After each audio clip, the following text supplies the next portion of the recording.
It's like two alternate universes reading what he did with the tariffs. The New York Times is completely calling bullshit on him saying this was the strategy all along. He didn't say that really exactly, but Scott Bessent said it. Caroline Leavitt said it. It's art of the deal. He was sort of playing, setting everybody up for this big announcement that really would target and out China as an unfair actor in the end. And then you have the president's defenders saying, no, that's exactly right. That's what he was doing. He was playing chess when everybody else was playing checkers. And then you have Trump himself, who kind of says exactly why he did it in SOT 7 outside of the White House on Wednesday. About why you decided to put a 90-day pause. Well, I thought that people were jumping a little bit out of line. They were getting yippy, they were getting a little bit yippy, a little bit afraid. So, that's Trump's own explanation, which suggests if it was part of the plan, maybe it got accelerated given, the jitters on the market. And in particular, I don't purport to understand the bond market, but in particular, what was happening with the bond market yesterday, which I guess could have potentially, it was so volatile, could have led to a longer and more intractable recession or near recession. Your thoughts on it? Yeah, it's interesting. I don't think it was his plan for it to play out this way. I think I would hate to be, honestly, an aide of President Trump because he just has this way. When you go into Washington to be an aide, your job is to kind of say whatever you can to make things seem as positive as possible. And then a lot of times Donald Trump is like, yeah, I'm just going to tell the truth. So he just comes out and kind of undercuts you. You put on all this effort. No, I was, no, not at all. Actually, I just thought people were getting yippy. And I think that's true, right? I think one of the strengths of President Trump in situations like this is he's not particularly all that ideological at these moments. And while I think he has a real, true belief in tariff policy, it's something I think is he's been the most consistent on since, back in the 1980s. I remember this guy talking about it. He also recognizes that there are downsides. He warned about pain going into that. And seeing the reaction of this, he may have thought, too, that the rates would come down. There'd be an additional benefit. When they didn't go that way, it did, I think, shake him a little bit. And he was willing to come out and say, look, I think the most important part of this is the China part of it. I'm going to stick by that. Let's give a 90-day, everyone can take a breather here a little bit here and see where this goes. As a guy who believes in free trade, I'm not a fan of tariff policy, generally speaking.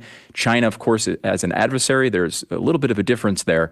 But I think this was the right move for President Trump to remove this. I think it was too widespread. And, there are a lot of good arguments to change our policy toward China. They do cheat. They are an adversary, and they're not out for our best interest. I think such a broad strategy here, where everyone, including allies and people who like Israel, who went to 0%, still tariffing countries like that, I don't think is particularly the right policy. But then again, no one voted for me. They voted for him. Well, and we have improved our respective positions on trade with numerous countries, there's no question, but we've also rattled the markets worldwide and sent a message that we might not be the most reliable trading partner. We can do things like this. So, was it worth it, I guess, is the question that we'll be looking at in the coming days. Here was Scott Bessent explaining that this was long planned. This is all part of the plan yesterday at the White House. Again, this was driven by the president's strategy. He and I had a long talk on Sunday, and this was his strategy all along. And that, you might even say that he goaded China into a bad position. They responded. They have shown themselves to the world to be the bad actors. And we are willing to cooperate with our allies and with our trading partners who did not retaliate. It wasn't a hard message. Don't retaliate. Things will turn out well. So, look, I think they may be benefiting from the fact that most people don't fully know what to believe, right? Like, I think most of Trump's fans are willing to give him a chance. And now his more elite sort of base, who have millions in the stock market, are very relieved. And by the way, every single one of them is declaring that it's thanks to them. It's amazing. They're all like, he listened to me. He listened to me. He listened to me. It's like, okay, what the Daily Mail reported is that he listened to Jamie Dimon of JP Morgan Chase, who's in his ear, and who's a very smart, sober guy, who said, look, this is what's going to happen now. Now it's gotten really bad. And I'm sure he's listened to, his top advisors like Bessent too. But I just don't think as many of his detractors are predicting that this is going to crater his approval rating because people were so rattled by the past 5 days. Yeah, I think that's definitely overstated. I heard you talking about not panicking. And of course, that's incredibly good advice. It doesn't do any good for you if you do panic. And of course, it doesn't change the policy either. So it doesn't really matter.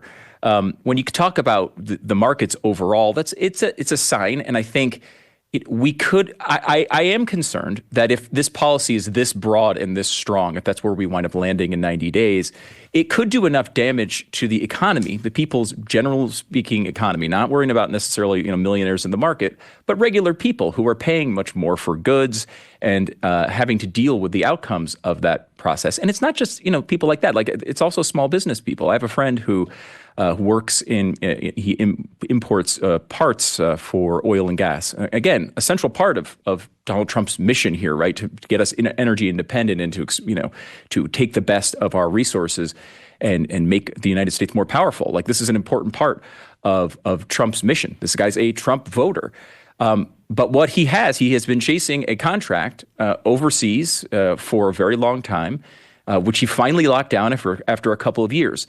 That contract had a designated production schedule in a foreign country and a designated price that he was going to sell to the oil company.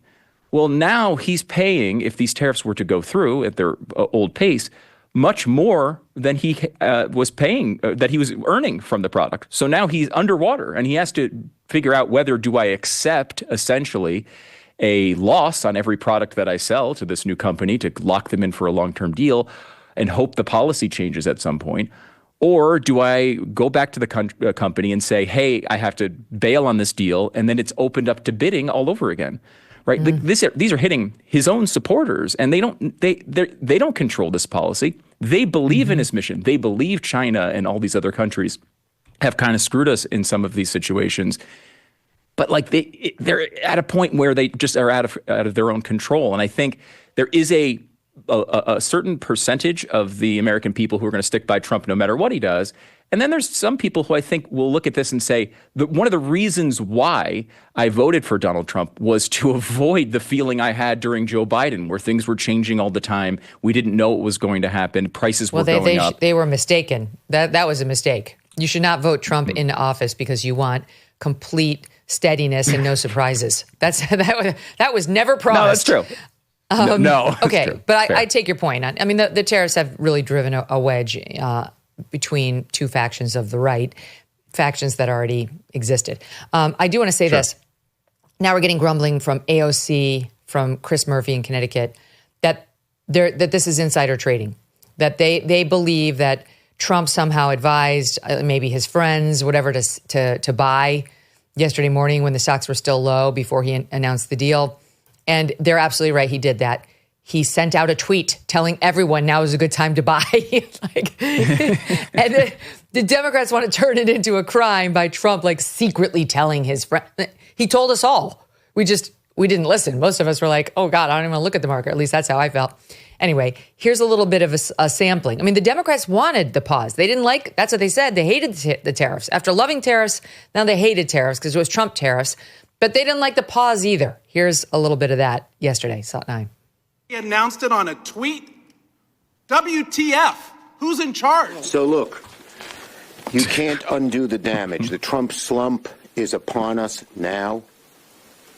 And whatever he will try to do in the future does not undo the damage. We're in a car driven by somebody who was blackout drunk. And it's like one of those bad Bugs Bunny cartoons. It's Looney Tunes. We're driving a car drunk towards a tunnel painted on the side of a mountain. But no, they are not our enemy. They're our biggest trading partner. If you drive a car, I'll tariff the street. If you try to sit, I'll tariff your seat. If you get too cold, I'll tariff the heat. If you take a walk, I'll tariff your feet. Keith Olbermann putting it in poem form. I mean, Bonus points for the extra effort. They're not having, they don't like the tariffs. They don't like the pause in the tariffs. They used to love the tariffs. Now they hate the tariffs. I'm getting the feeling like this isn't really like a sincerely held belief on their part.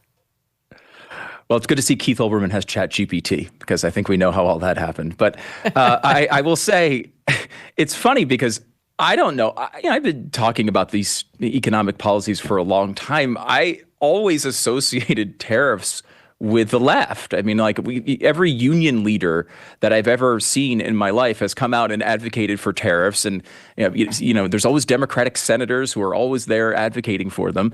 And now all of a sudden, I guess they don't like them because Donald Trump, I mean, he is a mastermind at somehow to be able, I wish he would just come out and take all left-wing positions, and therefore the left would abandon them all. It's impossible. That's a good point. It really is fascinating. He is pro-choice. He should be more openly pro-choice, transgender ideology. Yeah, maybe they'll abandon it just as soon as Trump endorses it. Yeah, my favorite example of this, Megyn, is from the last few weeks where Donald Trump they were tossing around this idea of pulling soda and candy and cookies off of food stamps, so you could no longer use food stamps to purchase them. And Trump, kind of came out and said, yeah, that sounds like a good idea. You shouldn't be able to do that. And then the American Medical Association came out and said, no, you should be able to buy soda and cookies with food stamps. The American Medical Association. Yeah, that's because they're owned. Dr. Mark Hyman was on the show the other day explaining that. Yeah. It's ridiculous. Tariff wars, stubborn inflation. No wonder gold has been routinely, especially recently, hitting all-time highs. In volatile markets like the one we're seeing, do not sit on the sidelines with your head in the sand. You can take control and safeguard your savings. This is why so many Americans today are turning to Birch Gold Group. They have helped tens of thousands convert an existing IRA or 401k into an IRA in physical gold.